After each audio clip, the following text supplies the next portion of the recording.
மனதில் பதிந்த மகாபாரத பெண்கள். குந்தி தேவி, மாத்ரி தேவி.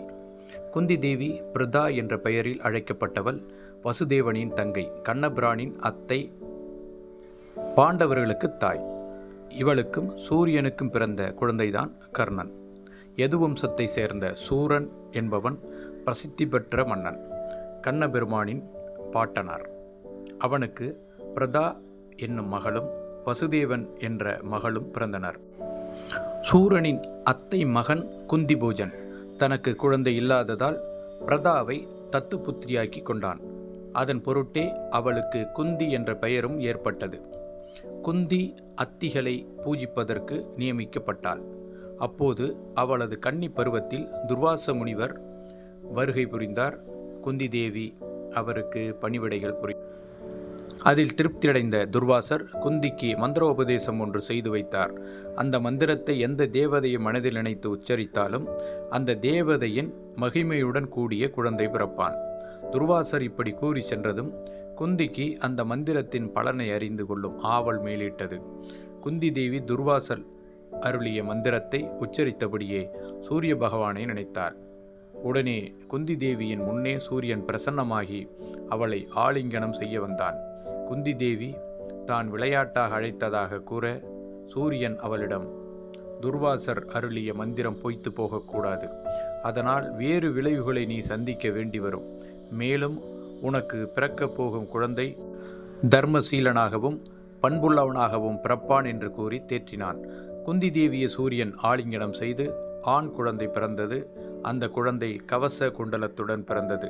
சூரியன் மறைந்து போனதும் குந்தி தேவி மனமாகாமல் தனக்கு பிறந்த குழந்தையை வெளியுலகிற்கு தெரியவரின் பழி வருமோ என அஞ்சினால் அந்த குழந்தையை அழகிய பெட்டியில் வைத்து உடன் இரத்தன கற்களையும் வைத்து ஆற்றில் அனுப்பிவிட்டால் அந்த குழந்தைதான் பின்னாளில் பாண்டவர்களுக்கு எதிர்புறம் இருந்து போர் புரிய தயாரானது. அம்பிகையின் மகனாகிய திருதராஷ்டிரன் கண் பார்வையற்றவனாக இருப்பதால் அம்பாலியின் புத்திரன் பாண்டுவிற்கு பீஷ்மரால் பட்டாபிஷேகம் செய்து வைக்கப்பட்டது. பீஷ்மர் திருதராஷ்டிரன் மற்றும் பாண்டுவிற்கு மணமுடிக்க ஏற்பாடு செய்தார். அதே நேரம் குந்திக்கு திருமணம் செய்ய சுயம்வரம் நடத்தப்பட்டது. சுயம்வரத்திற்கு பீஷ்மர் பாண்டுவை அழைத்து சென்றார். குந்தி தேவி பாண்டுவிற்கு மாலையிட்டால் பாண்டு குந்தி தேவி திருமணம் நடைபெற்றது. குருகுலம் பெருக்குவதற்காக பீஷ்மர் பாண்டுவிற்கு மேலும் ஒரு திருமணம் செய்து வைக்க முடிவு செய்தார். அதன்படி மத்தர தேசத்து மகள் மாத்திரியை பீஷ்மர் பாண்டுவிற்கு பெண் கேட்டார். மத்தர தேசத்து வழக்கப்படி ஏராளமான பொன்னும் பொருளும் அந்த நாட்டு மன்னனான சல்லியனிடம் பீஷ்மர் கொடுத்தார். பிறகு பாண்டு மாத்திரி திருமணம் இனிதே நடைபெற்றது. பாண்டு 2 மனைவியரான குந்தி மற்றும் மாத்திரியுடன் இன்பமாக அஸ்தினாபுரத்தை ஆட்சி செய்து வந்தான். பாண்டு திக்விஜயம் செய்து கப்பம் கட்ட மறுத்த நாடுகள் மீது படையெடுத்து சென்று பீஷ்மரும் தாயாரும் வியக்கும் வண்ணம் பெரும் செல்வங்களை திரையாக பெற்று வந்தான். புகழ்மிக்க பரதன் மீண்டும் பாண்டுவாக பிறந்திருக்கிறான் என்று அஸ்தினாபுர மக்கள் மகிழ்ந்தனர். பாண்டுவின் பொருட்டு திருதராஷ்டிரன் பெரிய வேள்வியை நடத்தினான். பாண்டுவிற்கு வேட்டையாடுவதில் விருப்பம் அதிகம். மனைவிகள் குந்தி மற்றும் மாத்திரியுடன் பாண்டு காட்டில் வாசம் செய்தான். பாண்டுவின் பொருட்டு திருதராஷ்டிரனே அரசாங்க வேலைகளில் பீஷ்மருக்கு உதவியாக இருந்தான். காட்டில் ஒரு முறை பாண்டு 2 மான்கள் கலவி புரிந்தபோது அவைகளின் மீது அம்பு எய்து வீழ்த்தினான். அறியாமல் செய்த இந்த செயலுக்கு பின்னால் அங்கே உண்மையில் சிந்தமன் என்னும் முனிவரும் அவனது மனைவியும் மான் உருவில் கலவி கொண்டிருந்தது என்பதை அறிந்து வருந்தினான். மான் உருவில் இருந்த முனிவர் இறக்கும் தருவாயில் பாண்டுவை சபித்துவிட்டு இறந்து போனார். காம வசத்தில் நான் மனைவியுடன் இருந்தபோது அம்பெய்தி எனக்கு மரணத்தை ஏற்படுத்தியதால் நீ உனது மனைவியுடன் காம வேட்கை கொள்ளும் நேரம் மரணமடைவாய். இது முனிவரின் சாபம். முனிவரின் சாபம் பாண்டுவை துயரத்தில் ஆழ்த்தியது. ஆயுட்காலம் முழுவதும் புத்திர பாக்கியமே இல்லாமல் போய்விடும் என்று பாண்டு மனம் கலங்கினான். தனது மனைவிகளை நாட்டுக்கு அனுப்பி வைத்துவிட்டு தவம் செய்ய முற்படுகிறான். அவன் உடனேயே மனைவிகள் குந்தியும் மாத்திரியும் தவம் செய்து காலத்தை தள்ள முடிவு செய்கிறார்கள். பாண்டு தனது மனைவிகளிடம் வாரிசு பற்றி பேசுகிறான். மேலும் வீரியத்தில் பிறக்கும் மகனை விட உயர்குடியில் பண்புள்ளவனுக்கு பிறக்கும் பிள்ளையே சிறந்தவன் என்று சுயாயம்புவன மனு கூறியதாக சொல்ல, அப்போது குந்தி தேவி தான் துர்வாசரிடம் பெற்ற மந்திரத்தை பற்றி கூறுகிறாள். அவன் மகிழ்ச்சியடைந்து அதன்படி குந்தி தேவி தர்மதேவனை மனதால் நினைத்து மந்திரத்தை கூற யுதிஷ்டன் என்ற தர்மன் மூத்த மகனாக பிறக்கிறான். அதன் பிறகு வாயு பகவான் மூலம் பீமனும் இந்திரனால் அர்ஜுனனும் குந்திக்கு மகனாக பிறக்கிறார்கள். பீமன் பிறந்த அதே நாளில் காந்தாரிக்கு துரியோதனன் பிறந்தான். குந்தி தேவியின் மந்திரத்தை மாத்திரிக்கு குழந்தை பேறு கிடைக்கும் பட்சம் உபயோகப்படுத்தப்பட்டது. அதன்படி மாத்திரி அஸ்வினி தேவர்களால் நகுலன் சகாதேவனை குழந்தைகளாக பெற்றாள். இவ்வாறாக தர்மன், அர்ஜுனன், பீமன் ஆகிய மூவரும் குந்தி தேவி புதல்வர்களாகவும், நகுலன், சகாதேவன் ஆகிய இருவரும் மாத்திரியின் புதல்வர்களாகவும் பிறந்தனர். இவர்கள் ஐவரும் பாண்டவர்கள் என்று அழைக்கப்பட்டனர். பாண்டு தனக்கு இடப்பட்ட சாபத்தை மறந்து ஒருமுறை மாத்திரியின் மீது ஆசை வைத்து அவளது அழகில் மயங்கி அவளோடு கூடினான். அதனால் பாண்டு சாபம் பலித்து இறந்து போக நேர்ந்தது. தன்னால் தான் தனது கணவன் இறக்க நேர்ந்தது என்று வருந்திய மாத்திரி கணவனுடன் உடன்கட்டை ஏறினாள். பாண்டுவிற்கு திருதராஷ்டிரன் முறைப்படி எரியூட்டினான். குந்தி தேவி 5 குழந்தைகளுடன் நகரத்துக்கு வந்து வாழ்ந்தாள். பாண்டு வாழ்ந்த வீட்டிலேயே குந்தி தேவி குழந்தைகளுடன் வசித்தாள். குந்தி தேவியால் ஆற்றில் வீசப்பட்ட குழந்தையானது தேரோட்டி மனைவி ராதையால் வளர்க்கப்பட்டது. அந்த குழந்தை வளர்ந்து அர்ஜுனன் மேல் பொறாமை கொண்டான். அவன்தான் கர்ணன். கௌரவர்களில் மூத்தவன் துரியோதனன் கர்ணனை நட்பு கொண்டான். கர்ணனோடு துரியோதனன் நட்பு முதலில் எதிரிக்கு எதிரி நண்பன் என்ற ரீதியில் அமைந்ததுதான். பாண்டவர்கள் சிறுவயதில் கிருபாச்சாரியரிடம் அஸ்திர பயிற்சி பெற்றனர். பிறகு துரோணரிடம் கௌரவர்களும் பாண்டவர்களும் பல கலைகளை பயின்றனர். துரியோதனன் பீமன் கதை பயிற்சி, நகுலன் சகாதேவன் சிலம்பம், அர்ஜுனன் வில் சிறப்பு பயிற்சி பெற்றான். அரங்கேற்றத்தின் போது துரியோதனன் பீமன் ஜெயித்துவிட அடுத்து அர்ஜுனன் பெற்ற வில்வித்தைக்கு நிகராக கௌரவர்களில் யாரும் இல்லாததால் துரியோதனன் சார்பில் கர்ணன் அர்ஜுனனுக்கு போட்டியாக களமிறங்கினான். கர்ணன் அர்ஜுனனோடு யுத்தம் செய்ய விருப்பம் என்று சபையில் கூறினான். அரங்கேற்ற நிகழ்ச்சியை பார்த்து கொண்டிருந்த குந்தி தன் மகன்தான் கர்ணன் என்று தெரிந்ததும் மூர்ச்சையடைந்தாள். அப்போது கர்ணனோடு யுத்தம் செய்ய அர்ஜுனன் தயங்க கர்ணன் குதூகலமடைந்தான். அப்போது கிருபாச்சாரியார் கர்ணனிடம், அரச குலத்தில் உள்ள வீரர்கள் மட்டுமே இதில் கலந்து கொள்ள முடியும். நீ உனது குலத்தை சொல் என்று கூறியதும் கர்ணன் பெருத்த அவமானமடைந்தான். உடனே துரியோதனன் கர்ணனை அங்க நாட்டு மன்னனாக சபையில் அறிவித்தான். அது முதல் பாண்டவர்கள் கர்ணனின் பரம விரோதிகளானார். துரியோதனன் ஆத்ம நண்பனானான். சகுனியுடன் சேர்ந்து கர்ணன் அநேக தடவைகள் பாண்டவர்களை அழிக்க திட்டம் வகுத்தான். அதன்படி பாண்டவர்களை குந்தியுடன் வாரணவத நகரில் சிவபெருமான் திருவிழாவிற்கு அனுப்பி வைக்கிறார்கள். திருவிழா முடிந்ததும் குந்தி தேவி தனது 5 புதல்வர்களுடன் அரக்கு மாளிகையில் தங்குவதற்கு ஏற்பாடு செய்யப்படுகிறது. இதற்காக பிரத்யேகமாக புரோசனன் என்பவன் மூலமாக எளிதில் தீப்பிடிக்கக்கூடிய அரக்கு மாளிகையை துரியோதனன் உத்தரவால் கட்டி முடிக்கப்படுகிறது. திருவிழா முடிந்ததும் குந்தி தேவி தனது 5 புதல்வர்களுடன் அரக்கு மாளிகையில் உணவு பரிமாறுகிறாள். தீய குணம் படைத்த வேடச்சி ஒருத்தி தனது 5 பிள்ளைகளுடன் விருந்துக்கு வருகிறாள். விருந்து உண்ட களைப்பில் அவர்கள் மாளிகையில் ஒரு அறையில் உறங்கிவிடுகிறார்கள். துரியோதனனின் சதிக்கு உடந்தையான புரோசனன் தானே கட்டிய அரக்கு மாளிகைக்கு தீ வைத்தான். இது பற்றி விதுரர் தர்மனிடம் சூசகமாக எச்சரிக்கை விடுத்திருந்தார். அதன்படி குந்தி தேவி மற்றும் ஐவரும் தீக்கு இரையாகாமல் தப்பித்து விடுகிறார்கள். ஆழ்ந்த உறக்கத்தில் இருந்த வேடச்சியும் 5 மகன்களும் தீயில் உயிரிழந்து கருகி போயினர். அவர்களை பார்த்த புரோசனன் குந்தி தேவி தன் குழந்தைகளுடன் தீயில் கருகி இறந்துவிட்டதாக துரியோதனனிடம் செய்தி அனுப்புகிறான். திருதராஷ்டிரன் வெளிப்பார்வையில் துக்கம் நிறைந்தவனாகவும் உள்ளூர மிக்க மகிழ்ச்சியடைந்தவனாகவும் காணப்பட்டான். திருதராஷ்டிரன், பீஷ்மர் மற்றும் கௌரவர்கள் இறந்தவர்களுக்கு ஜல தர்ப்பணம் செய்தனர். பீஷ்மர் ஆழ்ந்த வருத்தத்துடன் இருந்தார். விதுரர் மட்டும் கவலையற்று காணப்பட்டார். பிறகு பீஷ்மரிடம் மட்டும் உண்மையை கூறினார். பாண்டவர்கள் உயிர் வாழ விதுரர் உபயம் செய்தார். அரக்கு மாளிகை தீயிலிருந்து உயிருடன் தப்பித்த குந்தி தேவி தனது 5 புதல்வர்களுடன் வேறு பிழைப்பிடம் தேடி சென்றாள். செல்லும் வழியில் பீமன் இடும்பன் என்னும் அசுரனை கொன்று குந்தி தேவி சம்மதத்தின் பேரில் இடும்பனின் தங்கையான இடும்பி என்ற கமலபாலிகையை மணந்தான். பீமனுக்கும் இடும்பிக்கும் கடோர்கஜன் என்ற மகன் பிறந்தான். பாண்டவர்களுக்கு ஆபத்து காலத்தில் சேவை செய்ய வருவதாக கூறி இடும்பி தனது மகனுடன் பிரிந்து சென்றாள். இது சூழ்நிலை கருதி நடந்ததாக தெரிகிறது. பின்னர் குந்தி தேவி தனது மகன்களுடன் வியாசரின் அறிவுரைப்படி ஏக சக்கர நகரம் சென்றாள். அங்கு பிச்சைக்காரர்களைப் போல் எவருக்கும் தெரியாமல் வாழ வேண்டிய நிர்பந்தம் ஏற்பட்டது. இவர்கள் ஓர் அந்தணர் வீட்டில் தங்கியிருந்தார்கள். ஏக சக்கர நகரம் பாண்டவர்கள் தாயுடன் சென்று தங்கிய காலகட்டத்தில் வறுமை அகன்று செல்வ செழிப்புடன் இருந்ததாக சொல்லப்படுகிறது. பாஞ்சால தேசத்து மன்னன் திரௌபதன் தனது மகள் திரௌபதிக்கு மனம் செய்விக்கும் பொருட்டு சுயம்வரம் நடத்த ஏற்பாடு செய்கிறான்.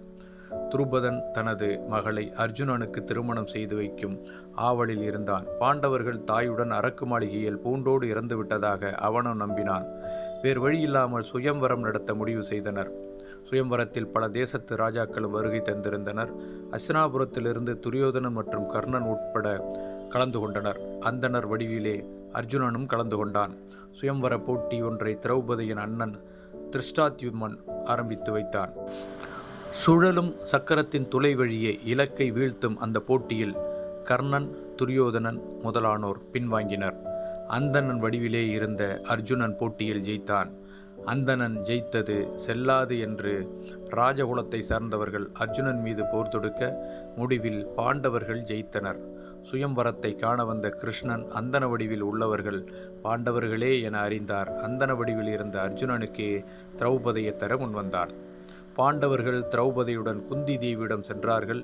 எல்லா பொருளையும் பங்கிட்டு 5 புதல்வர்களுக்கும் கொடுக்கும் பழக்கமுடைய குந்தியிடம் பாண்டவர்கள் பொருள் ஒன்று கொண்டு வந்திருப்பதாக கூற திரௌபதியை கவனிக்காத அவள் கொண்டு வந்திருக்கும் பொருளை 5 பேரும் பங்கிட்டு கொள்ளுங்கள் என்று கூறிவிடுகிறார். இதை கேட்டு அவர்கள் அதிர்ச்சியடைந்தார்கள். அறையிலிருந்து வெளியே வந்த குந்தி திரௌபதியை பார்த்ததும் தான் சொன்ன வார்த்தைக்கு மன்னிப்பு கேட்டாள். விதி பயனால் தாய் வாக்கு பொய்த்து போக கூடாது என்பதால் தர்மர் குந்தி தேவி வார்த்தைக்கு கட்டுப்பட்டு சகோதரர்கள் 4 உடன்பட்டார்கள். பாண்டவர்கள் 5 திரௌபதியுடன் திருமணம் நடந்தது. அது முதல் திரௌபதி வருடத்திற்கு ஒருவர் என்ற ரீதியில் பாண்டவர்களுடன் வாழ்ந்து வந்தாள். பாண்டவர்கள் உயிருடன் இருப்பது தெரிந்து கௌரவர்கள் படை திரட்டி வந்து போரிட முடிவில் தோல்வியை சந்தித்தனர். திருதராஷ்டிரன் கௌரவ படைகளுக்கு ராஜ்யத்தை பாகம் பிரித்து தருகிறான். பீஷ்மர், விதுரர் மனம் திருப்தி ஏற்படும்படி திருதராஷ்டிரனின் பங்கீடு இருந்தது. பிறகு பாண்டவர்கள் பாகத்திற்கு தர்மர் ராஜாவாக முடிசூட்டி கொண்டான். தர்மர் தனது இந்திரபிரஸ்த நகரில் தேவரும் வியக்கும் வண்ணம் அரண்மனை கட்டி ஆட்சி புரிந்தான். மேலும் சிறப்பு பெற ராஜசூய யாகம் நடத்த முடிவு செய்யப்பட்டது. அதன்படி பாண்டவர்கள் 8 திசைகளுக்கும் சென்று பல நாட்டு மன்னர்களிடம் பொன்னும் பொருளும் திரையாக கொண்டு வந்தனர். ராஜசூய யாகத்தின் பொருட்டு நாரதரை அழைத்து வர கண்ணனிடம் ஏற்பாடு செய்தார். பல தேசத்து முனிவர்கள் வருகை புரிந்தனர். கண்ணனும் பலராமனும் வந்திருந்தனர். பொன்னும் பொருளும் ஜனங்கள் மகிழ்ந்து திளைக்கும் வண்ணம் ஊர்வலமாக எடுத்து செல்லப்பட்டது. இக்காட்சியை கண்ட குந்தி தேவி கண்குளிர கண்டு மகிழ்ச்சியடைந்தார். கண்ணன் குந்தி தேவியை நமஸ்கரிக்க குந்தி அவனை வணங்கினாள். தேவர்களின் அமராவதி பட்டணத்தை விடவும் தர்மரின் இந்திரபிரஸ்தம் உயர்ந்தது என்று அனைவரும் கூறினார்கள். இந்த நிகழ்ச்சி கௌரவர்களின் மூத்தவரான துரியோதனன் மற்றும் கர்ணன், சகுனி முதலானோரை பாண்டவர்கள் மீது ஆத்திரம் கொள்ளச் செய்தது. பாண்டவர்கள் பெருமையை சீர்குலைத்து அவர்களிடமிருந்து நாட்டை பிடுங்கிக் கொள்ள சதி செயல்களில் ஈடுபட்டனர். ஒவ்வொரு சதி செயலுக்கு பின்னாலும் கர்ணன் பங்கு மகத்தானது என்பது குறிப்பிடத்தக்கது. கர்ணன் தூண்டுதலின் பேரில் துரியோதனன் சபையில் சகுனியிடம் சூதாடி தர்மர் நாடு நகரங்களையும் தம்பியரையும் தன்னையும் பிறகு மனைவியரையும் இழந்து நிற்கிறார். பிறகு திருதராஷ்டிரன் பாண்டவர்களிடம் இழந்த பொருளை அனைத்தும் திரும்பத் தரும் வேளையில் சகுனியின் ஏற்பாட்டின்படி மீண்டும் வனம் செல்ல கட்டளையிட்டனர். அதன்படி 12 ஆண்டுகள் வனவாசம், ஓராண்டு அஞ்ஞாத வாசம், அடையாளம் தெரியாதபடி மாறி வேறிடத்தில் இருப்பதுதான் அஞ்ஞான வேதம். பாண்டவர்களுக்கு இவ்வுத்தரவிடப்பட்டது. வனம் செல்லும் உத்தரவு கூட சகுனியிடம் தர்மர் மீண்டும் சூதாடி தோற்ற பிறகுதான் நிகழ்ந்தது. இந்த வனவாசத்தின் போது விருத்தாப்பிய தசையை முன்னிட்டு குந்தி தேவிக்கு மட்டும் விலக்கு அளிக்கப்பட்டது. வனவாசம் தேவையில்லை என்று முடிவு செய்யப்பட்டது. பாண்டவர்கள் வனவாசத்தின் போது குந்தி தேவி விதுரர் வீட்டில் தங்கியிருந்தாள். பாண்டவர்கள் வனவாசம் முடித்து தங்களுக்குரிய ராஜ்ய பாகத்தை திரும்ப கேட்கும் பொருட்டு கண்ணனை தூது விடுத்தார்கள். கண்ணன் திருதராஷ்டிரனிடம், உங்கள் தம்பியான பாண்டுவின் மகன்களுக்கு நல்வழி காட்டுங்கள் என்று கேட்டான். அப்போது திருதராஷ்டிரன், இந்த குடும்பத் தகராறு ஒரு முடிவுக்கு வருமாயின் மகிழ்ச்சி அடைகிறேன். ஆனால் என் மகன் துரியோதனன், கர்ணன், சகுனி இருவரின் தீயுரைகளால் விபரீதமாக நடந்து கொள்கிறான். அதனால் கிருஷ்ணா, நீயே அவனை நல்வழிப்படுத்த வல்லவன் என்று கூறி துரியோதனனை திருத்தும் பொறுப்பை திருதராஷ்டிரன் கண்ணனிடம் விட்டு விடுகிறான். அதன்படி கண்ணன் துரியோதனனுக்கு சொன்ன அறிவுரைகளை பீஷ்மர், துரோணர் முதலானோர் பாராட்ட துரியோதனன் துச்சமாக மதித்தான். பாண்டவர்கள் ராஜ்யத்தை ஒருபோதும் திருப்பித் தர முடியாது என்றும், ஒருவேளை போர் நிகழும் சூழல்வரின் கௌரவர்களே வெற்றியடைவது உறுதி என்றும் கூறிவிடுகிறான். கண்ணன் சபையில் நடந்ததை அத்தையாகிய குந்தியிடம் கூறினான். அதற்கு குந்தி, தர்மத்தை சார்ந்திருந்த போராட்டம் ஒன்றை நிகழ்த்த வேண்டிய நிர்பந்தத்தில் இருக்கும் பிள்ளைகளை பெற்ற பாக்கியவதி நான். இனி வரப்போகும் யுத்தத்தில் முறையாக ஈடுபட்டு வெற்றி பெறுவார்களாக. என்னுடைய ஆசீர்வாதத்தை என் பிள்ளைகளுக்கு தெரிவிப்பாயாக. கண்ணன் அஸ்தினாபுரத்தை விட்டு புறப்படுவதற்கு முன்பு கர்ணனை சந்தித்தான். இதுவரையில் தனது பிறப்பின் இரகசியம் அறியாதிருந்த கர்ணனுக்கு அது விஷயம் கண்ணனால் எடுத்து சொல்லப்பட்டது. குந்தி தேவிக்கு துர்வாசர் கொடுத்த மந்திரம் பயனாக சூரியனுக்கும் குந்திக்கும் பிறந்த குழந்தைதான் கர்ணன். தர்மத்தின் முறைப்படி கர்ணனே குருவம்சத்தின் முதல் மகன், பாண்டுவின் தலைமகன். இந்த உண்மை பாண்டவர்கள் அறிய வந்தால் அவர்களது சிம்மாசனத்தில் கர்ணனை அமர வைத்து அழகு பார்ப்பார்கள்.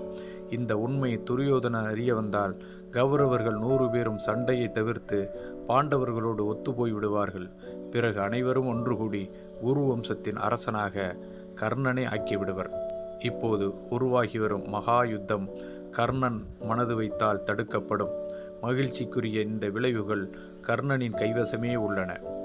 கண்ணன் தனது பிறப்பையும் அடுத்து குருகுலம் மகிழ்வுற மேற்கொண்ட நடவடிக்கை பற்றியும் அறிவுரை கூறிய பாங்கினை கர்ணன் பெரிதும் வியந்து பாராட்டினான். கர்ணன் தான் குந்தி தேவியின் மகன், மூத்த மகன் என்பதில் பெருமகிழ்ச்சியடைந்தான். ஆனால் இதுவரையில் இரகசியமாக இருந்த தன்னுடைய வரலாறு இதற்கு மேலும் இரகசியமாகவே பாதுகாக்கப்பட வேண்டிய அவசியம் இருப்பதாக சொன்னான். அதற்கு அவன் 3 காரணங்களை கண்ணனிடம் சொன்னான். முதலாவதாக, இதுவரையில் அவனை வளர்த்து வந்த தேரோட்டி அதிரதனும் ராதையும் சொந்த மகனாகவே கர்ணனை நினைத்து வருகிறார்கள். இப்போது குந்தியின் மூத்த மகன் கண்ணன் என தெரிய வந்தால் அவர்கள் மனம் வருத்தமடையலாம். இரண்டாவதாக, எந்த காரணத்தை முன்னிட்டும் தனக்கும் துரியோதனனுக்கும் உள்ள நட்பு திசை திருப்புவது தகாதது. மூன்றாவதாக, அர்ஜுனனை கொல்லுவதாக துரியோதனன் பிரதிஜை பண்ணியிருக்கிறான். என் பொருட்டு அதில் மாற்றம் நிகழக்கூடாது. யுத்தம் முடியும் வரையில் கர்ணனின் பிறப்பு ரகசியம் பாதுகாக்கப்பட வேண்டும். கர்ணனது சுயநலப்பற்றில்லாத பண்பை கண்ணன் பெரிதும் வியந்து பாராட்டினான். கர்ணனது சுயநலமற்ற பாங்கினை ஸ்ரீவில்லிபுத்தூரார் ஆரென்றறிய தகாத எனை அரசுமாக்கி முடிசூட்டி சீரும் சிறப்பும் தந்து பெரும் திருவும் எனக்கே தேர்ந்தரித்தான்.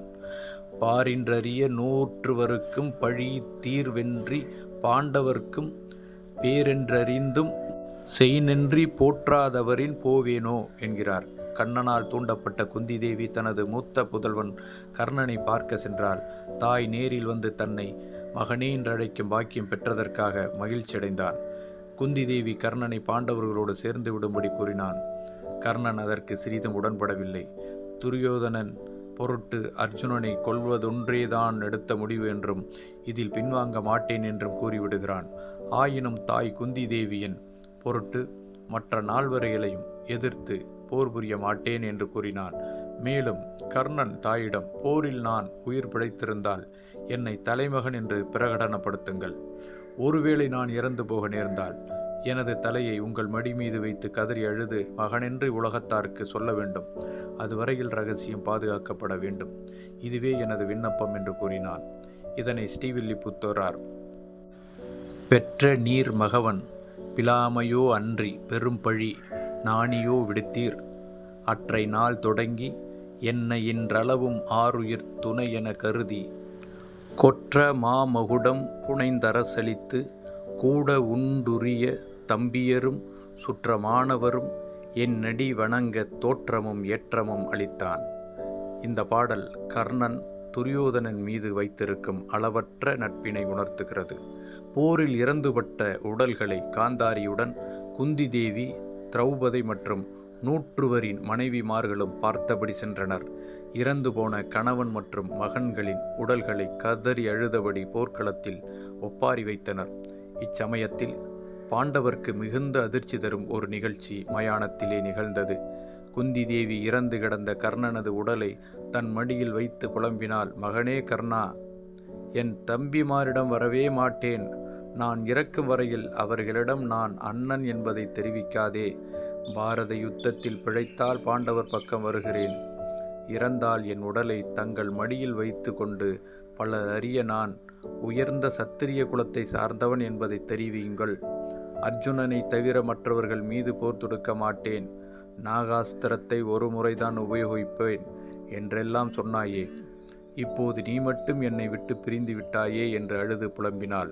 பாண்டவர்கள் தன் தாய் குந்தி தேவியின் புலம்பலை கேட்டு, இதுகாரும் நாம் எதிரி என்று கருதி வந்த கர்ணன்தான் மூத்த சகோதரன் என்று தெரிய வந்தனர். பிறகு அவர்களும் கர்ணனது இழப்பிற்காக பெரிதும் வருந்தினர். இத்துணை காலமும் இந்த உண்மையை இரகசியமாக வைத்திருந்த குந்தி தேவியை தர்மர் ஆச்சரியமாக பார்த்தார். இனிமேல் எந்த பெண்களுக்கும் மனதில் இரகசியம் என்பதே தங்கக்கூடாது என்று வேண்டினார். இறந்தவர்களின் தகனக்கிரியை முடிந்தவுடன் பெண்கள் கூட்டம் கங்கையில் நீராடிவிட்டு அஸ்தினாபுரத்தை நோக்கி சென்றனர். குருகுலத்தை சேர்ந்தவர்கள் அபக்கிரியைகள் செய்ய தற்கால குடியிருப்புகளை அமைத்து கொண்டு தங்கியிருந்தார்கள். பாரத போர் முடிந்து தர்மர் அஸ்தினாபுரம் செல்ல மனமின்றி கானகத்திலேயே நாட்களை கழித்தார். தான் நாடாளும் எண்ணம் தவிர்த்து முன்பே கானகம் வந்திருந்தால் பாரத போரையே தவிர்த்திருக்கலாமே என்று கண்ணபிரான் மற்றும் வியாசரிடம் கூறினான். அரசனற்ற அஸ்தினாபுரத்தின் நிலையை எடுத்து கூறி தர்மரை மீண்டும் நாட்டிற்கு அழைத்து வந்தனர். தர்மன் என்ற யுதிஷ்டிரன் அரசனாக முடிசூட்டி கொண்டாலும் திருதராஷ்டிரனை தலைமையாக கொண்டே ஆட்சி நடந்தது. தர்மன் பிரதிநிதியாகவே செயல்பட்டான். குந்தி தேவி மற்றும் திரௌபதி, திருதராஷ்டிரன், காந்தாரி இருவரையும் கவனித்து சேவை செய்தனர். மகன்களை இழந்த துயர் தெரியாமல் திருதராஷ்டிரன் மற்றும் காந்தாரியை அன்புடன் பாண்டவர்கள் கவனித்து கொண்டனர்.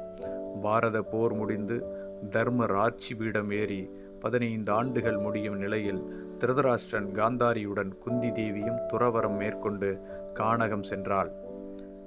3 ஆண்டுகள் கானக வாழ்வின் முடிவில் தியானத்துடன் காட்டுத் தீயில் தங்களை உயிர் மாய்த்து கொண்டு உயிர்விட்டனர். பாரத போரில் தர்மத்தின் பக்க மகன்கள் இருக்க வேண்டும் என்று விரும்பினாள்.